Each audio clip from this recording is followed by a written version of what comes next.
Hey guys, welcome back to my channel. If you're new here, I'm Krystal and thank you so much for joining us. I hope you stick around. I hope you enjoy yourself. And today we're going to talk about something that's not always easy to talk about. And I feel like it's easier for some than it is for others. Um, it's not easy for me to talk about, if that makes sense. But led I feel compelled to share my experience with anxiety and depression. Um, just because if I can help like one person, then it's worth it. You know what I mean? Yeah, I'm basically going to share my experience with anxiety and depression today. Um, so if you are triggered by talk of that, click out of the video. I've got other videos you can watch that are fun and lighthearted. I will link my story times up here. I will link the playlist of story times. Go watch those. They're funny. They're entertaining. Go watch that and enjoy that instead of this video. But let's jump into it.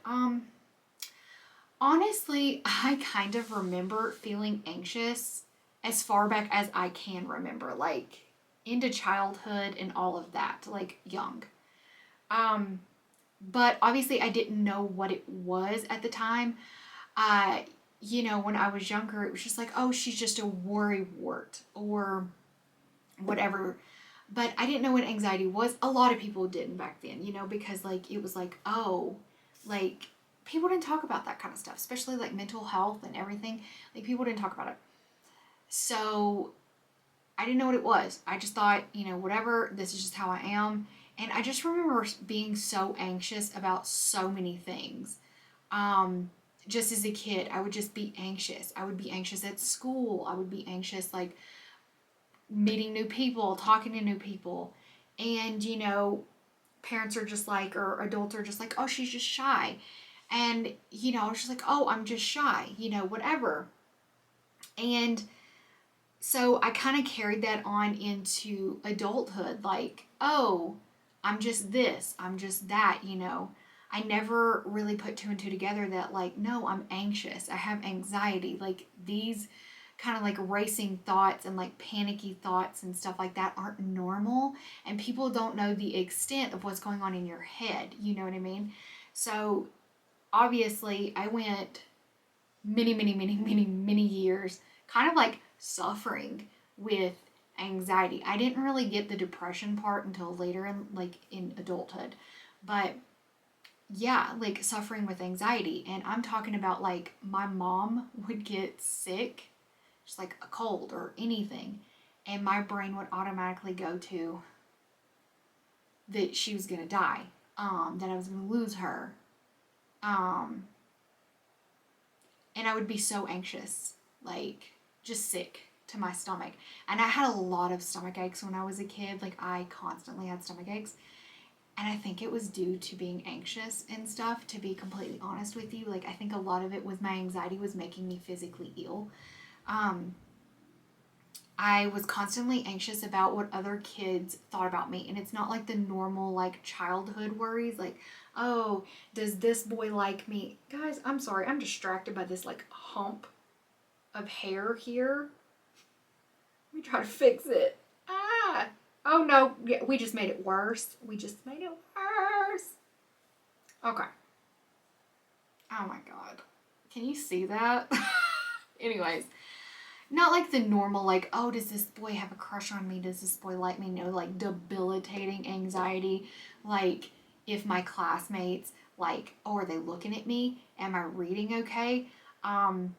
I would like, if we were like going through like our seats and we're like taking turns like reading stuff, I'd be like, all right, I'd be like pre-reading everything. I'm like, okay, are there any words that might catch me, like stumble me up, like so anxious, you know what I mean? And by the time, uh, it was my turn, like I would have read through everything so much that obviously I read it perfectly, but I would be sweating and almost like shaking as my finger like did the like followed along the words.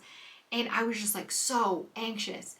And, that's fine. I got through it. um, graduated high school, and it wasn't like a constant. My anxiety comes and goes. It's always there to a certain extent, but it like will come and it will hit hard. It when it comes, boy, does it just, it would nail me right in the gut. Just like bam, we're here. And I would just be like kind of consumed by it, and then it would just kind of go away, and so I wouldn't think about it again. I'm like, oh, okay, I'm fine. And there were periods in my life where I was definitely less anxious.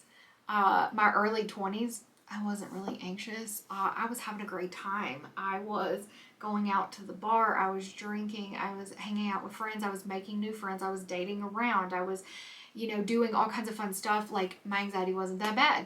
My brain was occupied or exhausted. I did have a lot of anxiety. I used to do hair.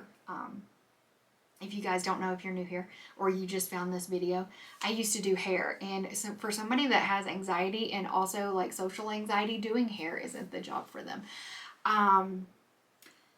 Or it wasn't for me, because I was constantly like, I'm confident in what I can do. I'm completely confident. But when it was a complete stranger, I lost all confidence. I was in my head was like an inner monologue that I was just like beating myself up.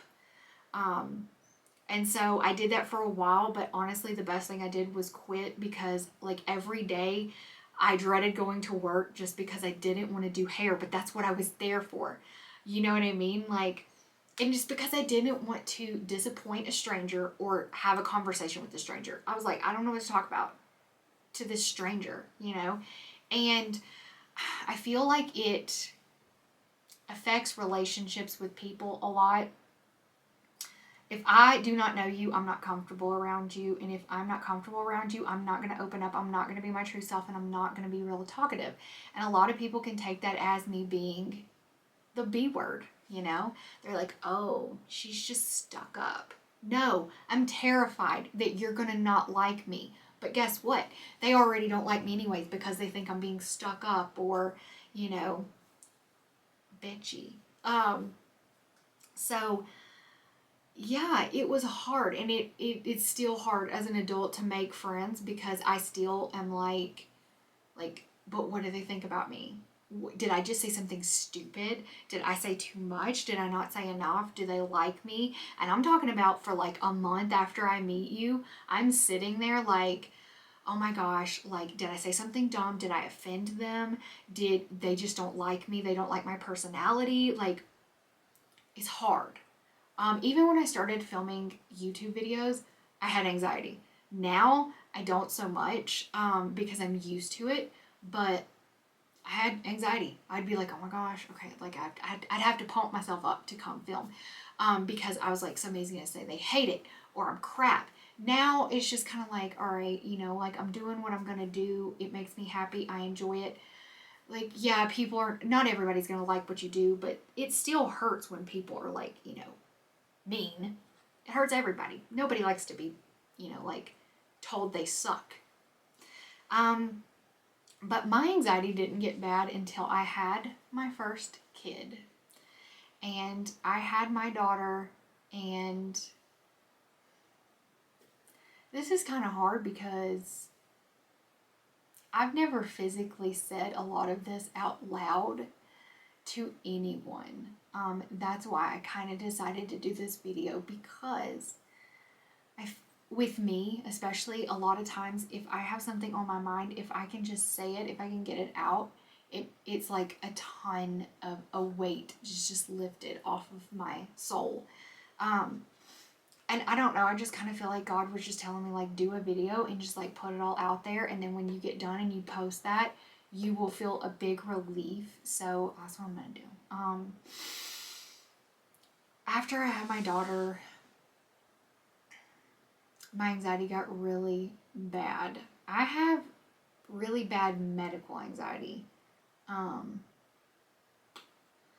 I would say have a pain in my boob, and instantly my brain would go, you have breast cancer and you're gonna die. and you're going to leave your daughter motherless. And that is the extreme of my anxiety and how my brain would work. And I didn't want to tell anybody because I thought I was crazy, to be completely honest. I thought I was a lunatic. And so I suffered internally for so long. It would come and it would go. It would be really, really bad for like a month or so. And then it was like my brain was so exhausted, it would kind of just like shut down and be like, okay, we can't take any more of this. And so it would just like, it would like almost just like turn that off. Also, I know my triggers for my anxiety now. And so I know what to avoid, which I'll get into that in a little bit. But any little thing that happened to me, I would be like, that is like, I have a pain in my leg. It's a blood clot. It's going to go to your heart. You're going to die and you're going to leave your child motherless. Like, I was terrified to, like, everything led to me dying. I'm sorry, I'm fidgety. I'm uncomfortable. I didn't tell anybody. I didn't tell my mom. I didn't tell my husband. Those are the two people I tell everything to, but this I kept to myself. And I have always kept it to myself until right now. And publishing this video is going to be the hardest thing I've ever done because people will know what was going on in my head. But I guess having a kid kind of triggered it. And it wasn't postpartum depression. That was not it. It was literally like my anxiety, postpartum anxiety is what I had. And if I'd gone to the doctor probably would have been like, hey, maybe we should talk to somebody. Maybe we should get on some medication. But I was like, no, I can't take medication. No, I will never take meds. For some reason I was anti-meds. I don't fluffing know why. I just was. So yeah, this was in 2012 because that's when my daughter was born. And when I actually got help, which was in 2019, in November of 2019, you're going to be like, wow, why did you wait so long? And I don't know. I don't know. You know, I didn't want to admit that I needed help. I didn't want to feel crazy. Obviously, I was having depression then. I just didn't know what it was. I didn't even know that what I was feeling was anxiety, where I wouldn't be able to eat. My husband was deployed, and so I was alone with my daughter a lot. And so there was a lot of time to just think. And when I'm left to my own devices with just me and my brain, dark things happen, to be honest, a lot of times when I let it. And so I would just sit there and I would just cry because I thought I was going to die. And why? I have no idea. And the part of my brain that knew that it was silly and I had no reason for thinking any of this was like stop. This isn't rational. Like, you are making something out of absolutely nothing and you are catastrophizing everything. And that anxiety part of my brain was like, no, this is real. And I would get frustrated if I did mention like a tiny like hint of how I was feeling and somebody was like, you know, kind of like blew it off because it was like, no, this is real. And my anxiety kind of feels like I'm standing in the middle of a war zone and everyone is dying and everything is terrible, but nobody else sees it but me. Everybody else sees a sunshiny day and clouds and birds and puppies and just greatness, and I see bloodshed. That's what I see. Like, that's what it's like. Like, I'm standing there and I can see something nobody else can see. And so it got a little bit better. It calmed down, and that's what always got me. Like, it would calm down and I'd be like, oh, I don't need to go to the doctor. I'm fine. It went away. I'm good. And then it would flare back up. Something would trigger it. It would be so simple as I saw someone on Facebook or Instagram or something, and their kid had cancer, and I would Google it, and the next thing you know, like, the symptoms would pop up, and I'm like, oh my gosh, what if my kid has that? you know what I mean? And like, I would be terrified. And I'm like, what if I have it? I don't, like, I'm just terrified, I'm sorry, I'm so fidgety right now. But I was just terrified because my brain would take that and apply it to me, and it has nothing to do with me. Yes, it's awful. Yes, it's terrible.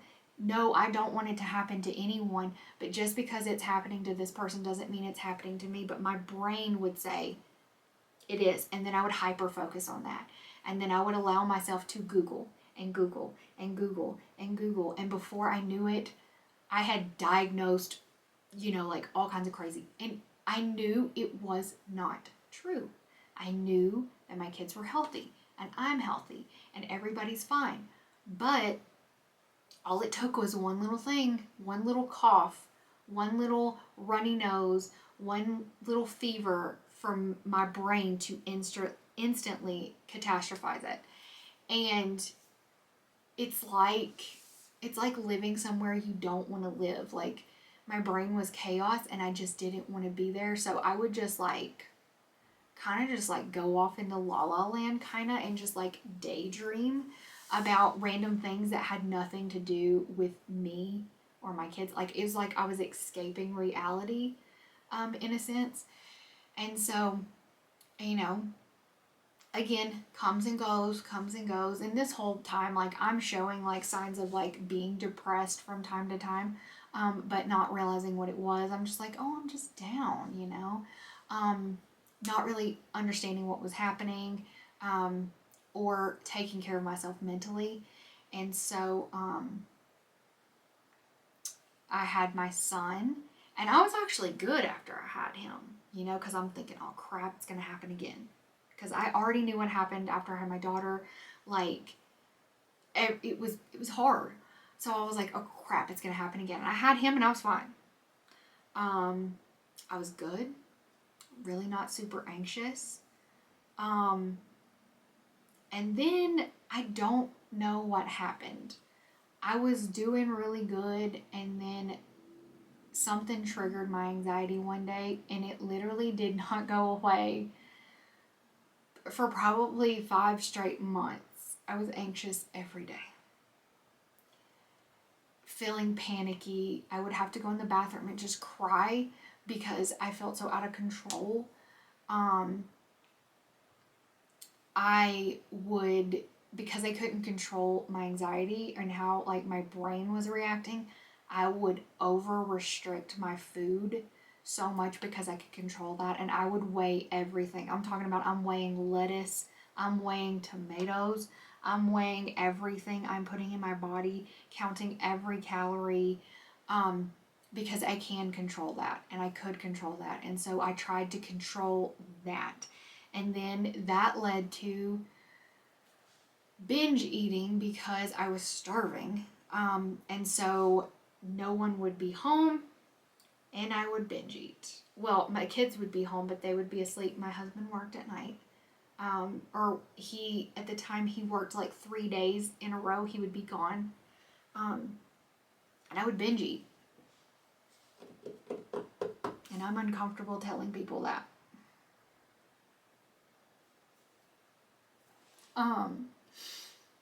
Because I've never told anybody before. But yeah, I would binge eat because I was restricting myself so much. And then I would feel guilty, which is disordered eating, which I've always had disordered eating tendencies from a child, being younger. But that's kind of a product of the environment I grew up in. I'm talking about the world I grew up in, actually. Models were stick thin and all of that. And I was a chunkier, younger kid. And so people would be like, oh, you're bigger than your mom. Yeah, I was. That's not good to say to people, just so you know. Stop with the over commenting. Just stop. Because you don't know how you're affecting someone in the long run. I am a grown ass woman. I'm about to be 34 years old, and I still remember that. And they had no ill intent whatsoever. They didn't. They didn't. You know what I mean? To them, is like kids want to be bigger. They want to grow up. They want to grow. And they weren't saying you're fat, which is what I heard. So just be careful how you say things, because you never know how that's going to affect someone for the long haul. But anyways, so went through that, and then it got to where every little thing just made me anxious. This made me anxious. Driving made me anxious. Being in the car made me anxious. Going in public made me anxious. I didn't want to leave. And then the depression hit. And I was so anxious. My body was tense all the time. My shoulders were like up here, just hunched. My back was like, I was constantly like, my body was in fight or flight mode. And it was like constantly tense. And it got to the point where my back physically hurt all day long. My shoulders hurt. I had a headache every day. My neck was so painful. I could barely turn my head. My lower back, my ribs, my hips, everything hurt. And so this just made it worse because my brain's like, you're dying. And I wasn't. My body was physically reacting to my anxiety. It was in pain from me being so tense. And so I just remember I would sit on the bathroom floor and I would just cry and cry and cry. And I would just be like, God, please just make it go away. Please. Like, please. And I felt so out of control, but at no point did I want to do anything drastic. Like, I didn't want to end it or anything like that, thankfully. But I was so depressed, all I wanted to do was sleep. I didn't want to get off the couch. I didn't want to do anything. I didn't want to go shopping. I didn't feel like I had a purpose in life. Like, I didn't have any, like, I felt like I wasn't accomplishing anything. I felt worthless. And I started having a pain in my left ovary. And years ago, 10 or 11 years ago, almost 12 years ago, I had an abnormal pap smear. Turned out to be absolutely nothing. But ever since then, I'm always like waiting on that one that's going to be like, you're dying. But so I started having that pain, and instantly my brain blew it out of proportion. And I broke down and I made a doctor's appointment because I was like, it really, really hurt. So I go into the doctor's appointment, and it's funny now, and I feel for this doctor. It wasn't funny at the time, but now I can kind of look at that situation and kind of laugh. But I'm sitting there in a paper gown, no clothes on, because she's coming in to like check me out, see what's up. And this is the first time I've seen this doctor. And she walks in, and I instantly start bawling. I want to preface this. As I'm filling out the paperwork, they give me a mental health screening. And it's like, check the boxes that apply, and it's stuff like this, like, in the last 7 days, how often have you had little to no interest in doing things? And I answered honestly. For the first time ever, I answered honestly. And she walked in, and I immediately started bawling, and she kind of just stopped and looked at me like so confused. And she says, I looked at your mental health screen. And I was like, yeah, like through tears. And I'm like, yeah. And she's like, have you ever considered medication? And I instantly said, please give it to me. And she was like, okay, I'm going to get you a prescription that you'll be able to pick up before you leave. And that was the best day of my life. She sat down and she asked me, like, she's like, what's going on? And I don't think I made any sense because I had word vomit. But she was like, how long have you felt like this? And I'm like, And so she, talked to me about a couple of different medications, but she was like, I think from what I'm seeing, you have generalized anxiety disorder with depression. And she prescribed me a medication and she explained a lot about it. Then she did the check. Just so you know about the ovary thing, turns out I had a hemorrhagic cyst. It was very, very painful. Not only did I have one on my left ovary, but I also had one on my right ovary. I don't know if stress caused them, but I've never had another one. Praise be. Um, so I honestly kind of feel like it was God's way of forcing me into the doctor to get help, because that was the only way I was going in because I was in pain. But they went away, all good, have been great since. But I started taking medication that day, and I'm not gonna lie, the first week was rough. There was, I think 3 days in, I came downstairs and I just laid down on the couch and my whole body was sweating. And I'm talking about my scalp, my hands, my chest, my legs. I was sweating out of my kneecaps. Everything was sweating. And I just laid there and I was like, I feel terrible and I can't do this. And my husband was like, because they had told me, first of all, when you get home, because oddly enough, there are side effects to anxiety meds. So they wanted me to tell him, like, the side effects that could occur and, like what to look for. And if, when he would need to, like, call somebody if I was acting a certain way.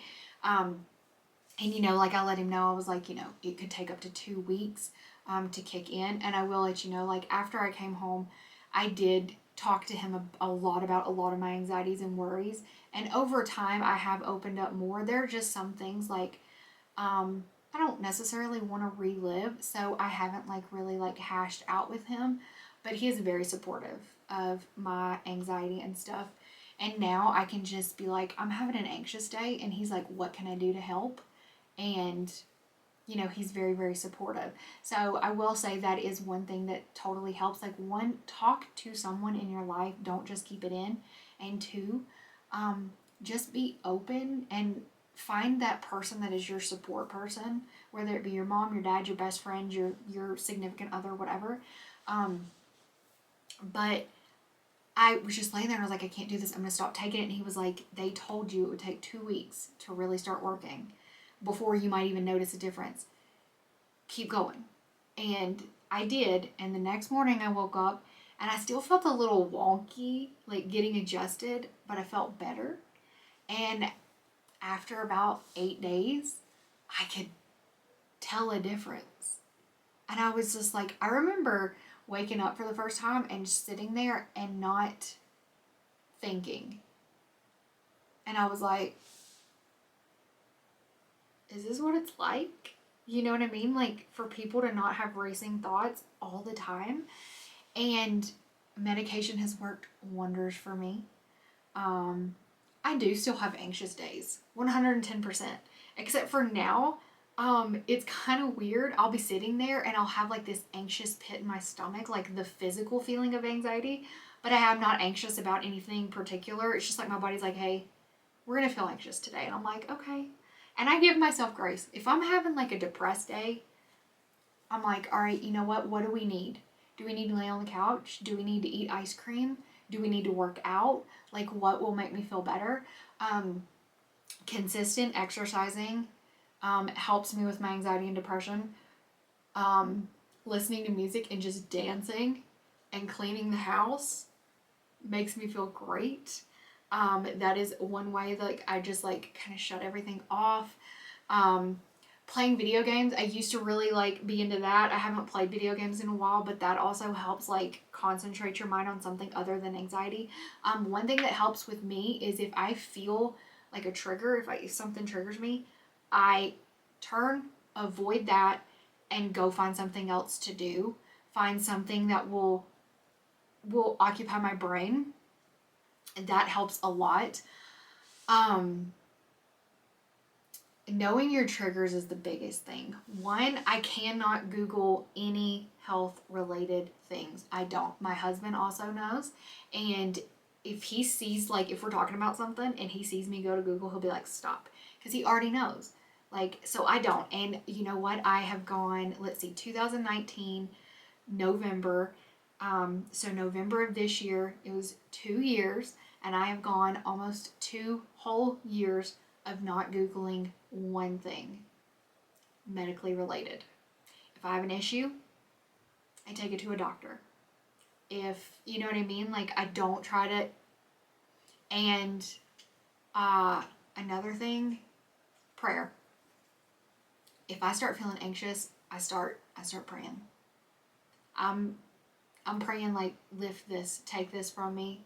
You know, like, you've got to find something, like, whether it be meditation or whatever, to help center you and to calm your mind. I just wanted to say, like, for anybody out there that's suffering with anxiety and depression that thinks there's no end, there is help. There are better days. If you need to talk to anybody, I am here.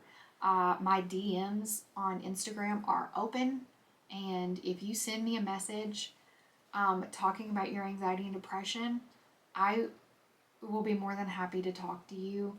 I will not ignore you, I promise. Because sometimes talking to a complete stranger about stuff is easier than talking to somebody you know. I just want you to know that I'm sending out virtual online hugs to everybody out there that's struggling with anything, whether it be like an invisible illness that's not anxiety or depression, where you're sick and you feel bad, but people look at you and say, "No, you look fine." Or anxiety, depression, whatever it is, whether it be a mental illness or a physical illness, I'm sending out love and hugs to you guys. But yeah, I hope that my story, like, gives you courage to go talk to someone, gives you courage to talk to a loved one or to try out medication. But if that's not you, like, try to find something that will help you out, guys. Nobody deserves to, like, suffer day in and day out with this kind of thing. And I just want to say I love you guys. If you're new here, please, like, subscribe, like, comment, all that stuff before you go. And I will see you guys in my next video. And hopefully it'll be a lot cheerier. But I love you guys. If you have any questions or anything like that, just down below. I love you guys. Bye.